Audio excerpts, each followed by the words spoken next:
Stage पर विराजमान नटुराम जी महाराज, संतगण, आचार्यगण, नामी अनामी संतो, महंतो, माताओं, बहनों, पूज्य वडीलो, आप सौना पवित्र श्री चरणों में आ दासना कोटि कोटि जय गुरुदेव। अमारी बात करिए तो अमने आ बधु ओछું ફાવે કેમ કે અમે આખું જીવન જ જંગલમાં કાઢ્યું છે। એટલે અહીંયા જે તત્વજ્ઞાન વિશે જે વાણી વિલાસ થયો એની બાબતમાં હું થોડીક વાત કરું કે અમારી બાજુમાં આદિવાસી ગામના એક દિવસ વૈજ્ઞાનિક મેળો હતો, વિજ્ઞાન મેળો। હવે વિજ્ઞાન મેળામાં મને આમંત્રણ આપ્યું અને એમાં અધ્યક્ષ બનાવ્યો। હવે મને અધ્યક્ષ એ જ હું ને એ મને ખબર નહીં। આ સાચી વાત કહું, હું મારા જીવનમાં જે કંઈ પણ ઘટના બની છે એની સત્ય જ વાત કરું। અધ્યક્ષનો અર્થ શું થાય એ જ મને ખબર નહીં। હવે હું ઓછું ભણેલો ને એમાં ખુરશી પર હું ઊંચો બેહારેલો ને મારી બાજુમાં કલેક્ટર સાહેબ બેઠેલા। એટલે કલેક્ટર સાહેબને મેં પૂછ્યું, સાહેબ જરા અધ્યક્ષ એટલે હું મને જરા કોણ કોક પૂછશે તો હું શું કહીશ? એટલે એમને થોડીક વાત કરી। પછી એક બેબી, એક ઠાકોરની દીકરી ઊભી થઈને 10 મિનિટ સુધી અંગ્રેજીમાં લેક્ચર આપ્યું। એટલે બધાને તાળી પાડી અને મેં તાળી ના પાડી। એટલે સાહેબ મારા આમ જોઈને મને ઈશારો કર્યો કે તમે તાળી કેમ ના પાડી? मैं कि साहब मन गुजराती में खबर पड़ती नहीं, अंग्रेजी में मन क्यों खबर पड़े? अन खबर वगर नी ताड़ी पाड़वी ने मूर्खों काम है साहब। खबर वगर नी ताड़ी पाड़वी ने ए मूर्ख माणसों काम है। खबर पड़वी જોઈએ પહેલા। આપણને જે આજ સુધી સત્સંગ જે સદગુરુના શરણમાં ગયા પછી મને મારા ગુરુએ જે જ્ઞાન આપ્યું એ તરફી હું વાત કરીશ। કારણ કે મને લોબી પોળી ખબર નથી, મારું એક જ લક્ષ્ય છે। એટલે કે મને મારા ગુરુએ જે જ્ઞાન આપ્યું એ જ બાબતમાં હું ચર્ચા કરું। કારણ કે બીજાની મને ખબર નથી તો હું કઈ રીતે વાત કરું, આજે કઈ રીતે કરું? જ્ઞાન બધાની અંદર એક છે। મેં મારા ગુરુ કહેતા કે કોઈ પણ માર્ગ ઈશ્વર તરફ જાય છે અને બધા જ ઈશ્વર માટે જ મંથન કરે છે। બસ ઈશ્વર ક્યાં છે એની શોધ કરો।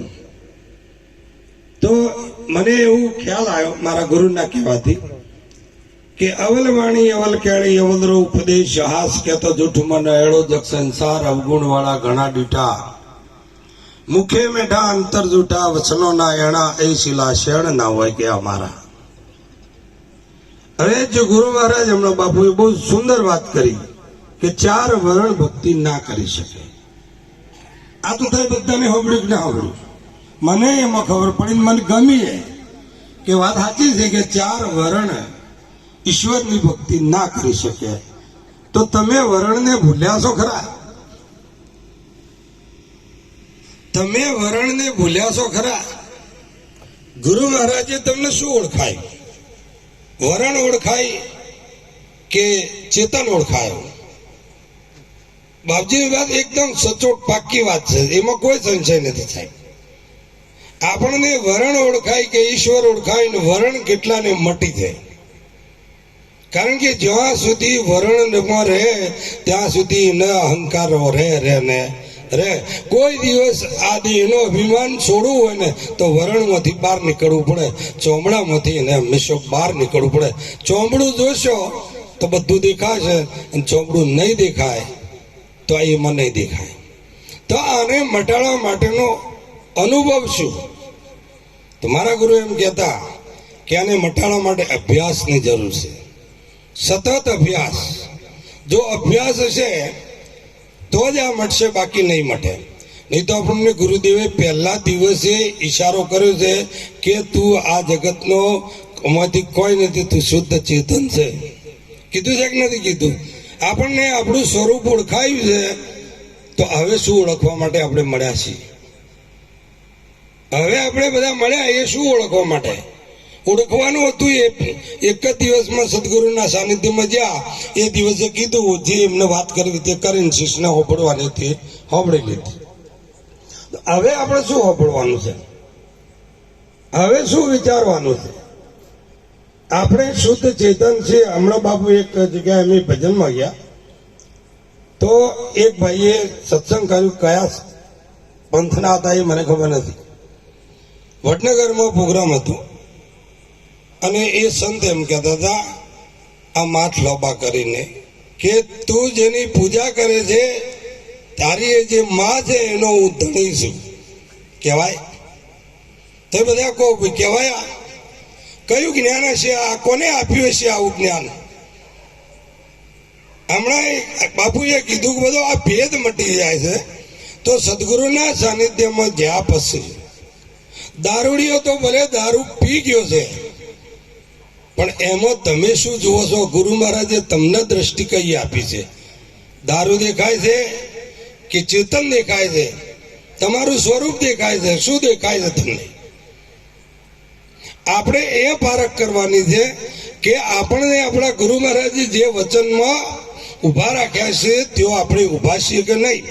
અને ગુરુદેવ એક વચનનું પાક્કી વાત કરે છે. મારા ગુરુ મને એમ કહેતા કે તને હું જે કહું છું ને એ તું કોઈને બીજાને કહેતો નહીં.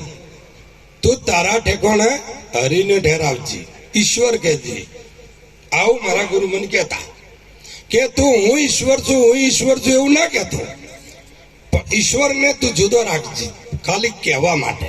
તારા ઠેકોણે તું હરીને ઠેરાવજી, આવું મને કહેતા. પણ સાહેબ મેં મારા ગુરુદેવ કીધું, મેં સતત અભ્યાસ કર્યો. મારો વિષય એ છે એટલે મેં તમને એની વાત કરીશ કે હું 17 વર્ષ જંગલમાં રહ્યો. 17 વર્ષ મહારાષ્ટ્રથી મળીને તારાંગણા ડુંગર સુધીમાં હું જંગલમાં રહ્યો. ખબર વગર રહ્યો હોય કે જ્ઞાનથી રહ્યો હોય એ મને ખબર નથી, પણ અભ્યાસ માટે હું કરતો કે મારા ગુરુદેવ કીધું કે આને સતત તું અભ્યાસ કર. અભ્યાસ કરવાથી જ આ બધું જે દેખાશે ને તું ભૂલી શકે, બાકી નહીં ભૂલી શકે.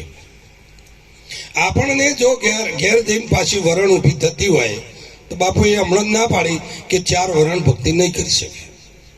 તો આ 4 વરણમાંથી આપણે બહાર નીકળવા માટે ગુરુદેવે આપણને ઉપદેશ આપ્યો છે. તો અમારા ગુરુ એમ કહેતા કે શ્વાસા કી કર સુમરણી કર જંપા જાપ પરમ તંતુ કો ધ્યાન ધરતો સોહમ આપો આપ. શું કે છે? શ્વાસા કી કર સુમરણી કર જંપા જાપ પરમ તંતુ કો ધ્યાન ધરતો સોહમ આપો આપ. તો સત્પુરુષ કબીર સાહેબ એમ કે મહાપુરુષો આપણને સમજાવે છે કે બિના જીભે પંછી બોલે બોલે ગમની વાણી, કહેતા કબીર સાહેબ સુણ ભાઈ સાધુ જેને વિરલે જાણી. આપણે બધા નામનો મહિમા ગાય છીએ. નામનું જ મોટું આપણે પદ આપ્યું, નામ વિશે બહુ વચન આપ્યું. તો મહાપુરુષો એમ કહે છે કે નામ રૂપ અને ગુણનો નાશ, ચોથું પદ અવિનાશ, ચોથા પદનો ભેદ જોણે એનું જોણું હરિનો દાસ. તો કે મૂળ નામ છે બંટી ન્યારું વાણીથી પરસે તે એમાં પણ સમાય અનુભવી સમજે. તો નામ મરે છે કહ્યું અને નામ અમર છે કહ્યું. આ મહાપુરુષોની વાણી છે કે નામ રૂપ અને ગુણનો નાશ. આ શરીર ઉપર આપણે આવીએ ને ત્યારે આપણને ખબર પડે કે નામ રૂપ અને ગુણનો નાશ થાય તો આપણે કયા નામનું ભજન કરીએ છીએ? કોઈ નામ છે? નામ નામ સંસાર સબ કહાવતે, નામ કા ભેદ કોઈ बिरले पाया. नाम जननी की ओरी में आवे नहीं, नाम है इंड में, नाम है पिंड में, नाम ने एक न्यारा नगर बसाया. कहे कबीर कोई संत जन जुहारे मिले तो नाम निकट कर बताया. तो एक જ વાત કબીર સાહેબે કીધું, મુझको काहे ढूंढत बंदा मैं तो तेरे पास हूँ. मुझको काहे ढूंढत बंदा मैं तो तेरे पास हूँ. ना ही मैं मंदिर में, ना ही मैं मस्जिद में, मैं तो हूँ तेरे श्वासों की श्वास में. આ મહાપુરુષોએ જે આપણને કીધું છે આ મને ખબર નથી, આ મહાપુરુષોએ કબીર સાહેબે કીધું. તો વહેલામાં વહેલા આપણા નજીકમાં નજીક જે વસ્તુ છે એ જ ઓળખવાનો પ્રયત્ન કરીશું તો 100% આપણને ઓળખાશે. નહીં તો મીરાબાઈએ કીધું છે, દેશ ફરી પરદેશ ફરી મને સંત મળ્યા અપાર, પણ જેના દીઠે મારા ન્યાને ઠરે એ સંત ના પડ્યા દુકાળ. એ વખતે ટોળે ટોળો હતા. તો કેવા સંતો હશે?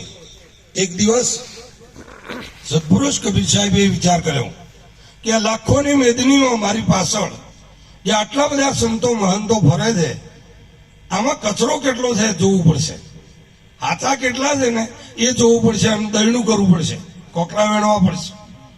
એક દિવસ એક એવું આયોજન કર્યું કે એના નજીકના જે મોટા મોટા માણસો હતા એમને બોલાવીને એક વાત કરી કે ભાઈ મારે હવે સમાધિ લેવી છે, આ કાશીની ગાદી મારે કોને આપવી?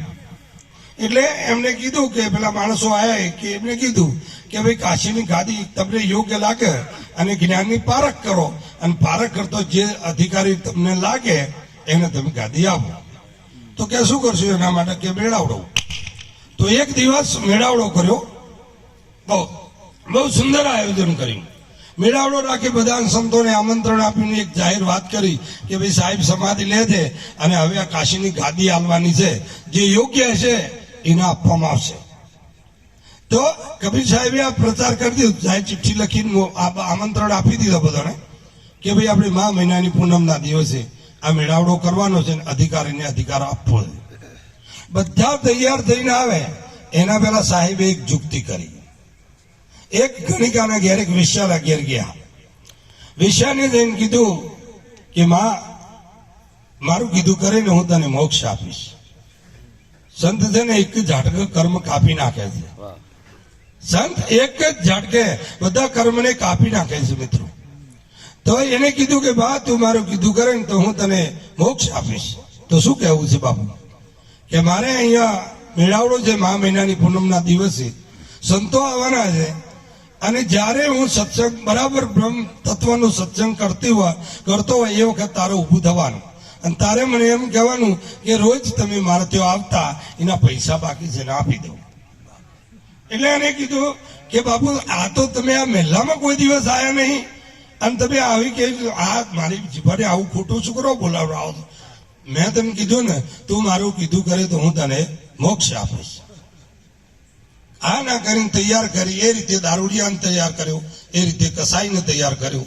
મા મહિનાની પૂનમ આવી અને એક માણસો આવતા થયા અને બધા બેઠેલા છે. ત્યાં સાહેબે સત્સંગની શરૂઆત કરી. બરાબર સત્સંગ જામ્યો છે ને પેલી ગણિકા ઉભી થઈ, વેશ્યા ઉભી થઈ કે બાપુ તમે સમાધિ લ્યો એમાં મને કોઈ વાંધો નહીં, પણ તમે મારે ત્યાં આવતા એના પૈસા બાકી છે એના કો તો આપી દો, અથવા તો અમુક કોકને કેવરાઈ દો. એટલે કે હા બેન એ વાત સાચી છે, હું સમાધિ લેવું એના પહેલા તારી વ્યવસ્થા હું કરી દઉં છું. એટલે સાહેબે મોઢે કીધું એટલે પેલા સાંભળવા સત્સંગ સાંભળવા માટે આવ્યા હતા ને, જે રોજ બ્રહ્મ તત્વનો સત્સંગ સાંભળતા હતા એ આજુબાજુ જોવા માંડ્યા. અલ્યા મને તો ખબર હતી આ નંગ જેવા છે, મને ખબર હતી. ઉઠવા અહીં ના બેહાય, આ તમે જુઓ હું કે છે વેશ્યા કે છે કે મારે ત્યાં આવતા એના પૈસા બાકી છે આપી દો. 50% ઉભા થઈને શટ દઈને જતા રહ્યા સાહેબ. 50% બેહી રહ્યા અને ફરીથી સાહેબે સત્સંગ કર્યો. બ્રહ્મ તત્વનો સત્સંગ ચાલે છે, કસાઈ ઉભો થાય છે કે બાપુ સમાધિ લ્યો એનો મને કોઈ વાંધો નથી, પણ તમે રોજ મારે ત્યાંથી 250 ગ્રામ લાવતા એના પૈસા બાકી છે એ મને આપી દો, અથવા તો કોકને કેવરાઈ દો. એટલે સાહેબે હા કીધી કે કોઈ વાંધો નહીં ભાઈ, હું જોઈને એના પહેલા તારી વ્યવસ્થા હું કરી દઈશ, પછી જ સમાધિ લઈશ. હવે બે બાજુથી આની તરફણમાં જવાબ છે એટલે તરત જ પેલા 50% બેઠા હતા ને એમાં 25% એકબીજાને કુણીઓ મારી, ઈશારા કર્યા. અલા મૂર્ખો, જો આને તો વેશ્યા ભોગવીને મંસ ખાધું ને આપણને તો પ્રતિજ્ઞા આલી છે, ઉઠો આના સત્સંગમાં ન બેહાય. અને 25% રહી એ દારૂડિયો ઉભો થયો, દારૂડિયાની વાત મારી અને દારૂ ઉઠીને જતી રહી. એક માણસ ફક્ત ને ફક્ત લાખોમાંથી એક માણસ એક બે વખત બંધ કરી અને આજ્ઞા ચક્ર ઉપર સ્થિર થઈ અને શાંતિથી બેઠો છે માણસ. સાહેબ નીચે ઉતરીને એના માથા પર હાથ મૂક્યો કે બેટા આખું જગત જતું રહ્યું, તું શું કરવા બેઠો છે એ મને કે આવે. આ કીધું એ તે ના સાંભળ્યું. પછી એને કીધું ગુરુ કી કરણી ગુરુ હી જાણે, ચેલા કી કરણી ચેલા, સાધુભાઈ ઉડી જાવે હંસ અકેલા. મારે તો બાપ તારું જ્ઞાનનું કામ છે, તે મને મોક્ષ આપ્યો છે, મારે આ તમારા કર્મો ફેંદવાનો મારો કામ નથી. અને પછી સાહેબે કીધું કહેતા કબીર સાહેબ સુન ધર્મદાસા, અને પછી બુદ્ધની શરૂઆત કરી. મિત્રો લાખોના ટોળાઓમાં જો એક માણસ બચતો હોય તો 5000 વર્ષ પહેલા કૃષ્ણ બોલ્યો છે કે અર્જુન તને જે હું વાત કહું છું ને એ કોઈ કરોડોમાં એક માણસ, બહુ લોભી સંખ્યાનો આંકડો આપ્યો છે મિત્રો. બધાને મોક્ષ મળી ના શકે સાહેબ. જ્યાં સુધી આ જગત દેખાશે ને ત્યાં સુધી તમને મોક્ષ નહીં મળે અને જ્ઞાન અસર પણ નહીં કરે. પહેલા તો એમાંથી નીકળો. એક બીજી આગળ પણ સુંદર વાત કરી. આગળ જ્યાં સુધી આ માયા ગમે છે ત્યાં સુધી ભક્તિ નહીં થઈ શકે.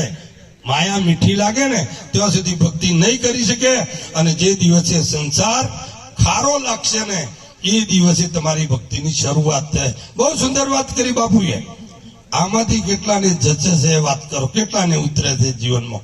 આ સંસાર કેટલાને ખારો લાગે છે. પાટણ જાઓ ને તો કેળો કે ફરસાણ લઈને આવતા હોય ને ત્યાં રસ્તામાં કદી વેચો તમે? રસ્તામાં કેમ આપણે અંતર મેલામ થઈને આવીએ છીએ તો એ ઠીલું લીધા ઘેર આવીએ અને બૈરો ના લેખ લ્યો આ છોકરાને વેચી ના લો તો પેલો રસ્તામાં રમતો તે છોકરાને કોઈ તમને ના દેખોડું? હજુ સુધી આપણને એક કચાશ છે સાહેબ. આપણને દેખાતું નહીં. એમ દેખાશે ને એ દાડા અંધારું ના રહે સાહેબ. મિત્રો, તમારો જે માર્ગ હોય જે રીતે સમજાવાય ગુરુ ઉપર નિષ્ઠા રાખજો. ગુરુએ જે વાત કરી છે એમાં સચોટ રહેજો. કોઈ શંકા કુશંકા કરવાની જરૂર નથી. પણ મને જે મારા ગુરુએ મને સમજાવ્યું છે એ હું વાત કરું. મારા ગુરુ કહેતા ઉલટ હંસા ગગન સળિયે ત્રિવેણી ના તીરે માન સરોવર પીડા મળ્યા જો હંસ કરે કિલોલ એવા સંત સુખિયા મળો ભાઈ નિધારીને હર મળ્યા હરિજનોને હર મળ્યા હરદમ ભજનમાં ભરપૂર રહેણા. મારા ગુરુ મને કહેતા કે ઉલટ હંસા ગગન સળિયે ત્રિવેણીના તીરે આ મહાપુરુષોની પરિપક્વતા તો તમે જુઓ. આપણે બોલીને થાકી ગયા તોય કોઈ થતું નથી. અને મહાપુરુષોએ મોકળી લોભી કરી અને સૂર્યને જો રોકી શકતા હોય માનસુયા આપણે જોયું નથી પણ એનો ઇતિહાસ છે, એની કથા છે કે માનસુયાએ સૂર્યને રોક્યો હતો કે થોપ ઉગતો નહીં તો હું તને શ્રાપ આપીશ. ઉગતો નહીં તને હું શ્રાપ આપીશ. તારા ઉગવાથી મારા પતિનું મૃત્યુ થાય છે માટે તું ઉગતો નહીં. જો આ વચનોથી સૂર્ય જો ઉગવાનું બંધ કરતો હોય તો મિત્રો વચનમાં કેટલી તાકાત છે. હમણાં એક મહાપુરુષે પેલાને ભજન ગાયું કે સદગુરુ વચનના તમે થાવ અધિકારી પણ ભાઈ તમે મેલી દો અંતરના અભિમાન. અંતરનું અભિમાન એક છે કે જાતિવાદ.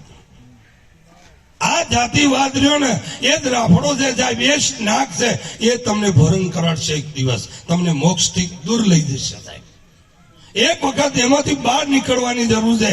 જો નીકળી શકો તો, નહીં તો હજારો કોઈ કરોડો એક માણસ નીકળી શકે સાહેબ. આના માટે તમે વિચાર કરો. હરિચંદ્ર રાજા સત્યવાદી, અયોધ્યાનો રાજા, બંગિયાના ઘેર પાણી ભર્યું. એની હકુમત ચલાવી બંગિયાઈ કે શમશાનમાં ઉભો રહે અને મળદો બાળવા આવે ને એનો 1% ખોપણનો ટકો અને ખોપણ લેજે એના સિવાય મળદો બાળવા ના દેતો. અને બાત નહીં આવે મળદાની પાછળ જે પિંડ આવે છે ને શીખીને તારી ભૂખને મટાડી દેજે. મિત્રો, ભક્તિ કરવી શુરાનું કોમ નહીં કાયરનું કોમ. પ્રથમ પહેલા મસ્તક મૂકી અને વળતે લેવું એનું નામ. જેના ધડ ઉપર શીશ ના મળે પનભાઈ એને રમાડું 52 બાર. આ ધડ ઉપર જો શીશ ના હોય તો એને શું કહેવાય? મળદું. તો મળદાની જાત હોય ઉપાડીને જતા હોય તો કોઈ એમ કે ફલાણા ભાઈને લઈને જાય છે, આયો તો નામી થાય છે અનામી. મિત્રો, આ બહુ સમજવા જેવી વસ્તુ છે.